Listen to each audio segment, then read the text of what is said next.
to the deep dives, your shortcut to being well-informed. Today we're taking a look at how to really make your English conversations sparkle. You might have a great vocabulary, a solid grasp of grammar, but sometimes, even with all that, your English can still feel a little well-reserved. Yeah, maybe a bit formal. Exactly, like you're carefully putting sentences together, maybe straight from a textbook. If you've ever felt that way, you're definitely not alone. It's pretty common.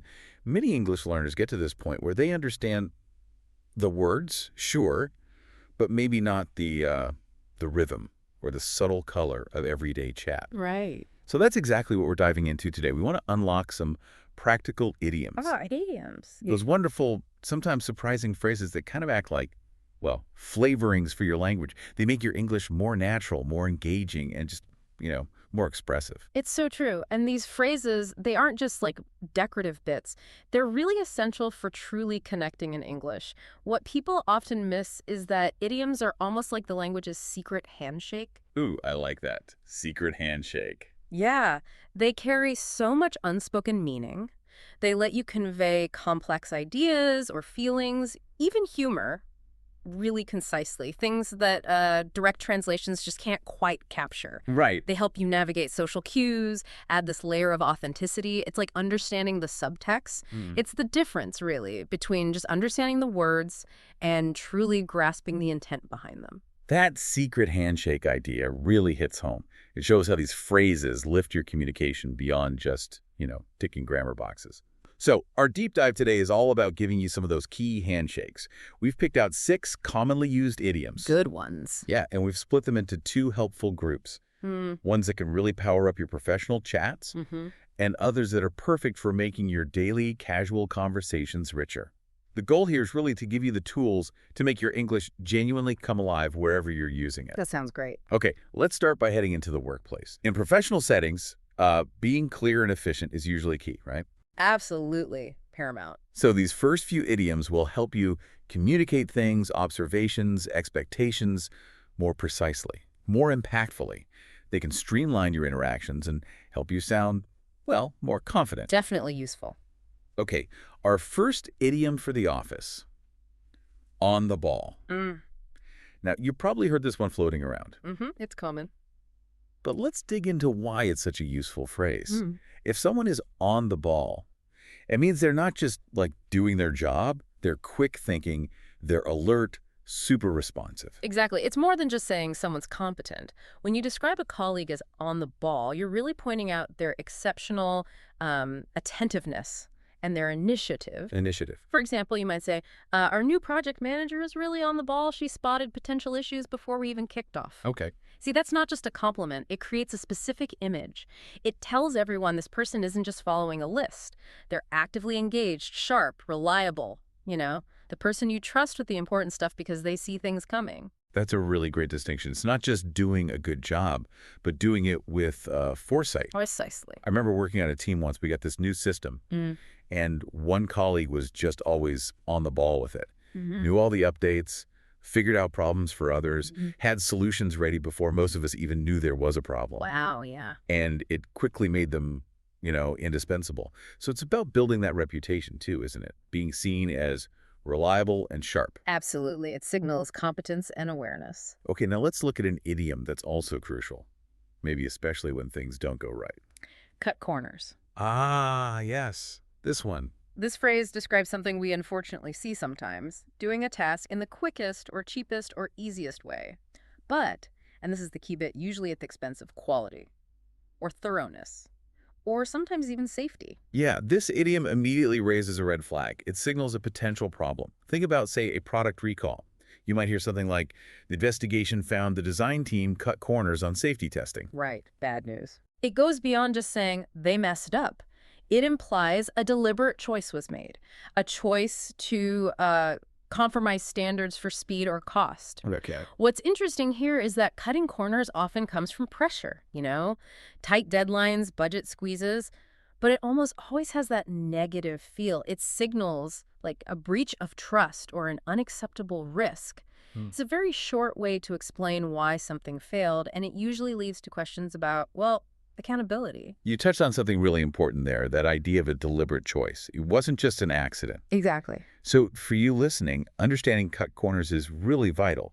It helps you spot when quality might be slipping in other people's work, but it's also a powerful reminder for your own tasks, right? Definitely. If you hear this phrase in a meeting, it instantly signals, okay, there's a serious issue here we need to look at. Or maybe it's a warning not to go down that path yourself. It's a very clear warning sign in any professional context. Okay, our third idiom for work brings a bit more balance. Call it a day. Ah, nice one. Yeah, this one's pretty straightforward and everyone understands it. It just means deciding to stop working on something for the rest of the day. Time to wrap up. This is such a wonderfully human phrase, isn't it? It really is. It allows for a clear but also polite end to the workday or a task. Imagine you've been in a really intense work session.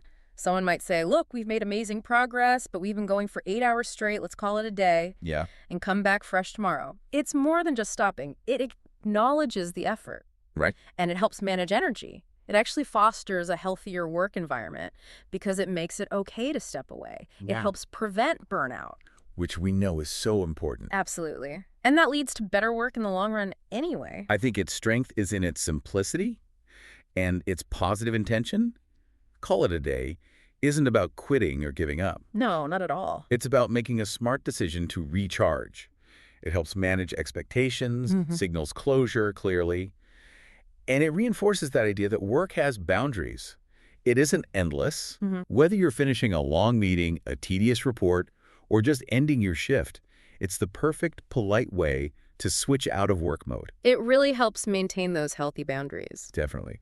So we've covered some key phrases for navigating the office more smoothly, but what about making your everyday chats just as, vibrant and engaging? Right, moving beyond work. Let's shift from the boardroom to the living room, maybe, and explore some idioms that bring that charm and familiarity to your daily interactions. Good idea. Okay, our fourth idiom, under the weather. This is such a gentle, common way to say you're feeling unwell, slightly sick. And the beauty is you don't need to go into all the gory details. Exactly. It's a real social grace, this one. Think about it. Oh, I'm feeling a bit under the weather today, so I think I'll skip the party tonight. Yeah, perfect example. The key thing is its mildness. You're not dramatically declaring you're seriously ill. You're just indicating, a general sense of not being quite 100%. It's perfectly understood in casual settings when you want to politely back out of something or maybe explain why you're a bit quiet without having to list your symptoms. Everyone gets it, and it usually gets a sympathetic nod. That's spot on. It is about that polite generality. We all have those days, don't we? Maybe a slight headache, feeling a bit sluggish, just generally off. Totally. Instead of saying, I have a headache, which sometimes can feel a bit too direct, maybe even like complaining. Yeah, or inviting too many questions. Right. Under the weather Yeah. just conveys that mild issue without any oversharing. So useful for those everyday social moments where you need a gentle out. Yeah. And like you said, it usually gets sympathy, not a full medical inquiry. Exactly. It's respectful. Okay, moving to our fifth idiom for daily life. Yeah. Spill the beans. Ah, this one's fun. It is. It's delightfully visual. It means revealing a secret or private information, often accidentally or maybe impulsively. Yeah, it perfectly captures that moment when something secret is suddenly out. Imagine planning a surprise. We were trying to organize a secret birthday getaway for Sarah, but her brother accidentally spilled the beans last night. I know. Ruined. Exactly. The image of spilling something really brings to life that accidental, often sudden disclosure. It's most often used when, a surprise gets ruined, or maybe some sensitive info that wasn't meant to be shared suddenly becomes public knowledge. It can add a bit of drama or sometimes humor to the story. That image of beans just tumbling out everywhere is so strong, isn't it? It really is. Spill the beans adds such a vivid layer to your storytelling. You might use it playfully, like in the surprise party case, or maybe with a bit of frustration if someone revealed something they really shouldn't have. It immediately sets the scene for that oops moment of revelation. Makes your conversation much more relatable, more dynamic. Yeah, it's a great shorthand for that sudden shift from secret to known. Definitely. Okay, and finally, our sixth idiom for today. Bite off more than you can chew. Another very visual one. Totally. This vivid phrase describes a situation I think we can all relate to. Trying to do something that's just too difficult. Or taking on way more responsibilities than you can realistically handle. Oh, yeah. This idiom immediately brings up that powerful, almost comical image, doesn't it? Like trying to shove a massive sandwich in your mouth all at once. Exactly. The example really clarifies it. Thinking about renovating the kitchen, starting a new online course, and training for a marathon all next month. You might be biting off more than you can chew. Wow, yeah, definitely. This phrase is often used as a kind of gentle warning. It encourages a bit of realistic self-check. It's about recognizing limits your time, your energy, your resources.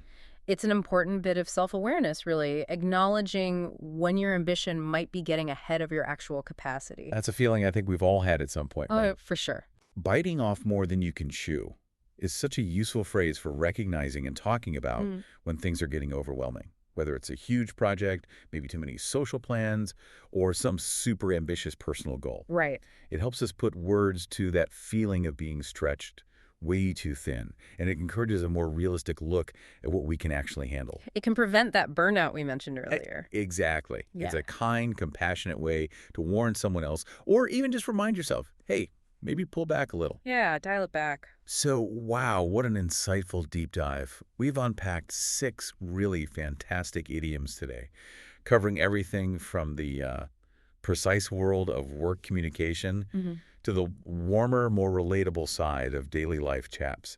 The power these phrases have in making your English sound more natural, more engaging.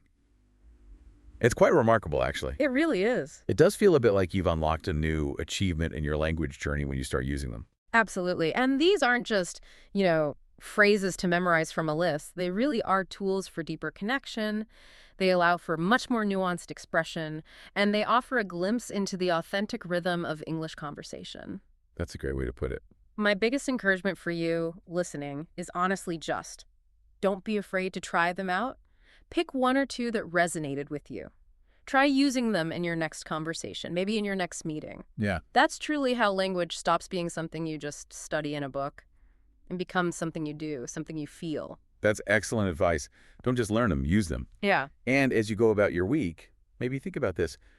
What other common phrases or everyday situations do you find tricky to express naturally in English? Good question. What moments make you feel like your words are still just a little too, Ooh. textbook? Mm-hmm. Your insights are incredibly valuable to us. Seriously, they help us shape these future deep dives. So please do share your thoughts. Suggest topics you'd love us to explore.